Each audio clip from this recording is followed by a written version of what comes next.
looking at Greek culture, looking really at the clash of these two cultures that I talk about in my video and that the textbook goes over very well. In fact, it all started with Herodotus himself when he talked about his culture in response to and sort of in clash to the great Persian culture, trying to emulate that.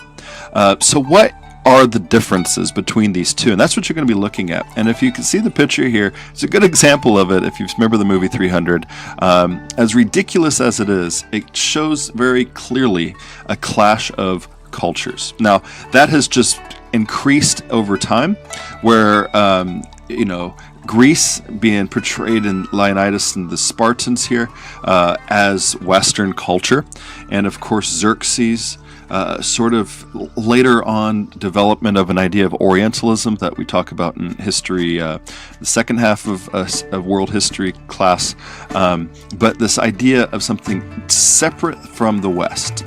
Now, that is a modern sort of construction of what's really happening here.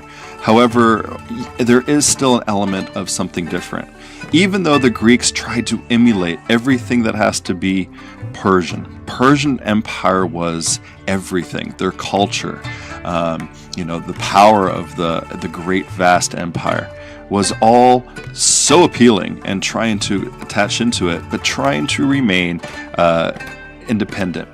And so, that carries on later on. Movies like the 300 and other books and things definitely carry that on.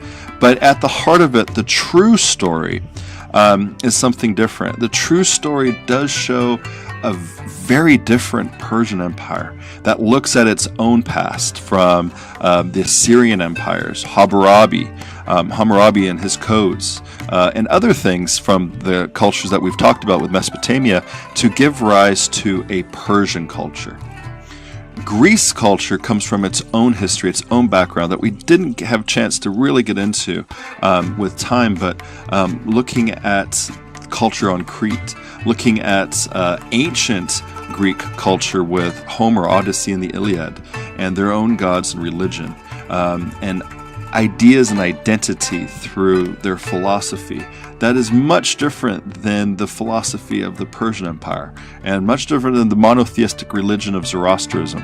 And so all those things help create an awesome comparison between these two great empires and how Greece came out of the ambers, of this warring between the Persian wars to create a new empire.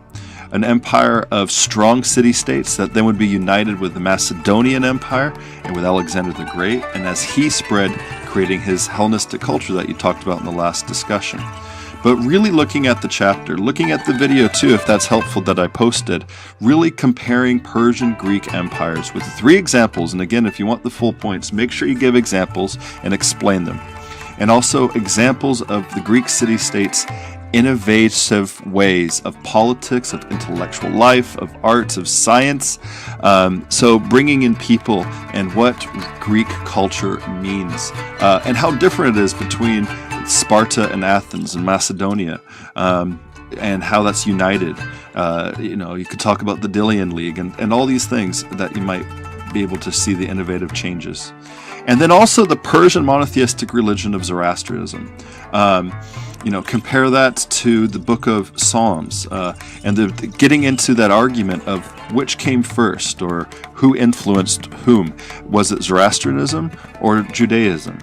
And so that's a big part of our identity today. A lot of people in our class are Christians, and it's hard to swallow that if Judaism picked up anything from this monotheistic religion of Zoroastrianism and Ahura Mazda, and their look at paradise, paradisia, and all this stuff. So there's an aspect in the textbook that looks at these two changes.